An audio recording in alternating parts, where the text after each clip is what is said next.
and a Lutheran, and a Baptist who decide to go fishing.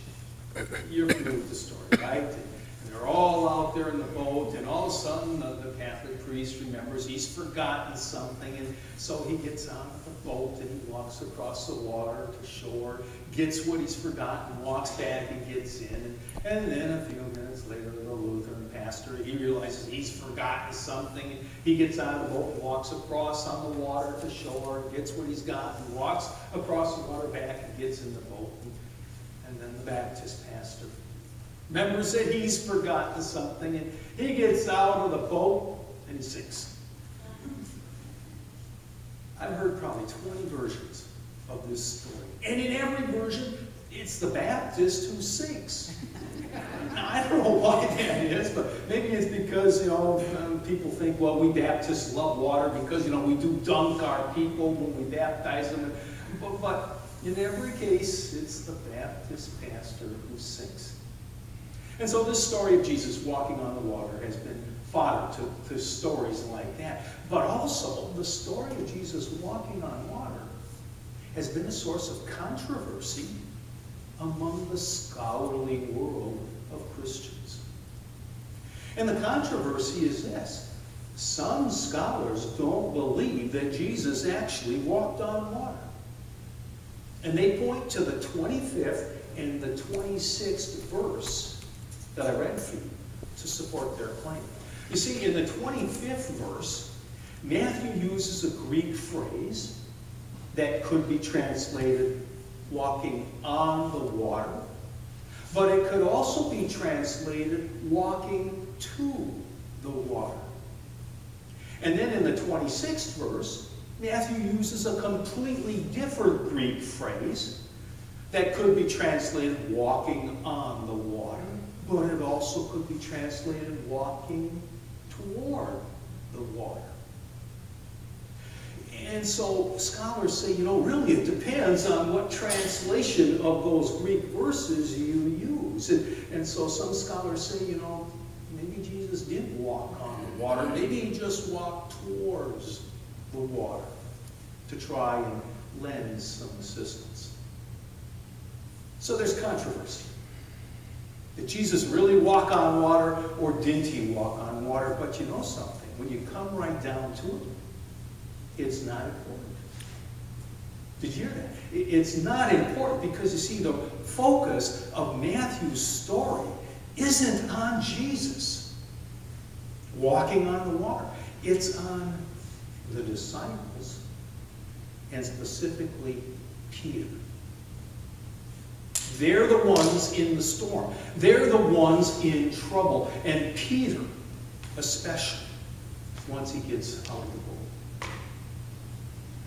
It's interesting that the church traditionally has used a ship to symbolize the people of God. Right now, you are sitting in what is called the nave of this sanctuary. Ever heard that term? Nave? The term nave is a Latin word that literally means ship. And so you folk, like Jesus' disciples, are in a ship.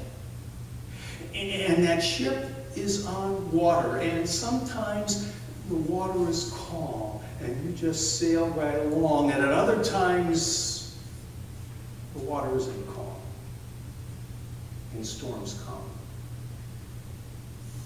We know that, don't we? We know that storms, sooner or later, come to us when we're on the water.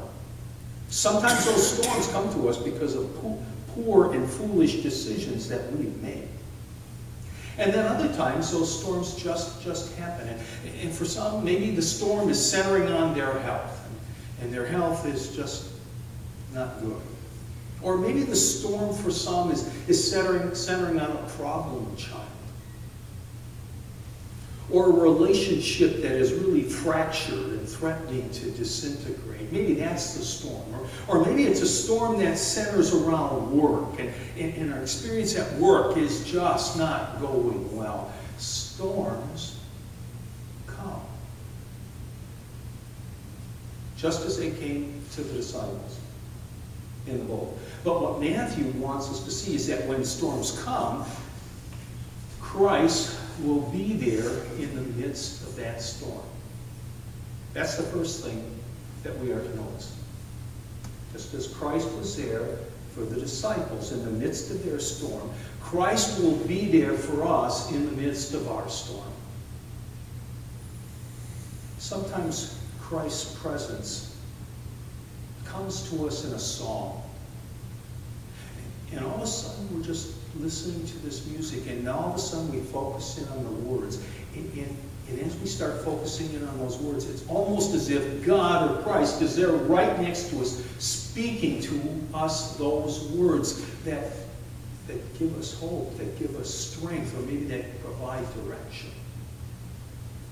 Sometimes Christ is found in the midst of a storm, in a book that you're reading, or an article that you're watching, or a movie that you're seeing, and suddenly those words in that book or article or those words spoken in that movie again speak just to our heart. They're just what we need to hear. Sometimes Christ comes to us through a good friend who just is there for you in the midst of that storm, day in and day out. And sometimes Christ comes to us in the midst of a storm through a chaplain who comes and visits, or through the pastor. Christ is there in the midst of the storms that come to us in life. Matthew wants us to see that. But we have to take hold of Christ's hand and keep our eyes on him if we don't want to sink. And that's the second message that Matthew wants us to see. Yes, Christ will be there in the midst of the storm, but you need to take hold of his hand and keep your eyes on him lest you sink. And that's the part that Peter kind of lost track of after he got out of the boat.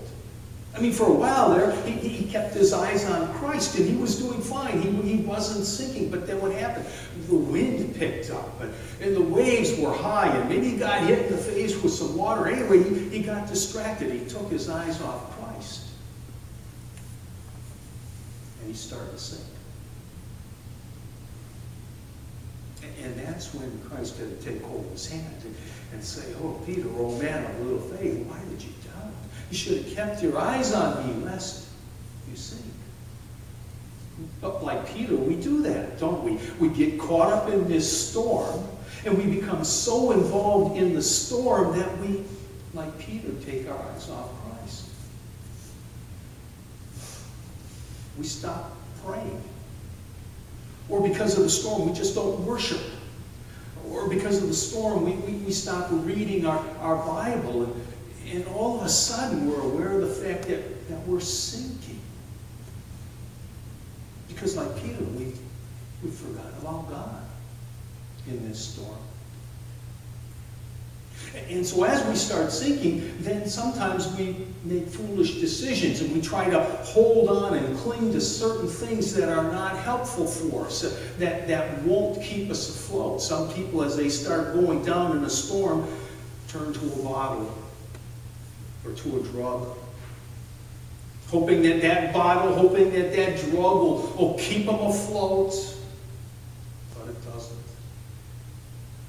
Sometimes as people start going down, they hold on to a friend or a family member, hoping that the friend or family member will prop them up and keep them from sinking. And maybe for a while the family member props them up and keeps them from sinking. But after time, the weight of that person just gets strong, and they let go, and so they sink. Just like Peter did. But what Matthew wants us to see is that when you're in that storm, whatever it is, don't take your eyes off of Christ. Don't let go of Christ's hand. Because if you don't, you'll make it. You won't sink. You'll come through the storm, and eventually that was the case for Peter. Once he got his eyes back on Christ, once he took a strong hold of Christ's hand, he made it. He did sink. And I see this time and time again in life. I see people in the midst of storms, and when they try and go it alone without God or Christ, it doesn't go well for them.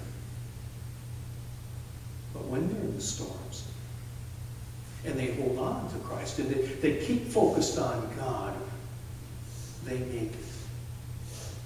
They make it through the storm. Yesterday, our youngest daughter, Marie, called me and picked the phone up, and she was crying.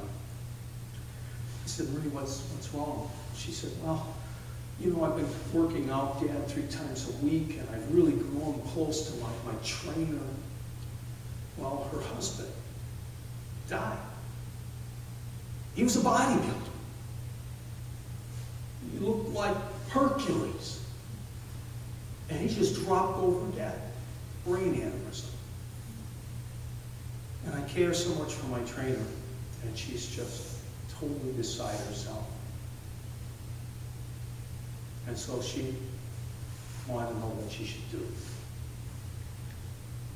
Well, here's a woman who's only 45, 46. Her husband, by the way, was about the same age. And now she's in a storm. A storm of grief, a storm of loss. And she'll come through that storm. But she'll have a real good chance of coming through unscathed if she takes hold of Christ's hand and walks with him. Storms come. Waves grow high. The wind starts blowing. Christ will be there in the midst of the storm. Many times we ignore Christ, don't even look for him. But if we look for him and take hold of his hand, he'll bring us through that storm. And this is the message that Matt Crocker and Joel Houston were trying to get across in a contemporary song that they wrote entitled Oceans. It's a song about Jesus walking on water, coming to the disciples in the midst of the storm. Let me read to you a couple of lines from this song. You call me out upon the waters, the great unknown, where feet may fail. And there I find you in the mystery, in oceans deep, my faith will stand. And I will call upon your name, and keep my eyes above the waves. When oceans rise, my soul will rest in your embrace. For I am yours, and you are mine. Your grace abounds in deepest waters. Your sovereign hand will be my guide. Where feet may fail and fear surrounds me, you never failed, and you won't start now. And I will call upon your name and keep my eyes above the waves. When oceans rise, my soul will rest in your embrace, for I am yours, and you are mine. Sooner or later, storms come. Again, sometimes we bring those storms on ourselves through poor choices.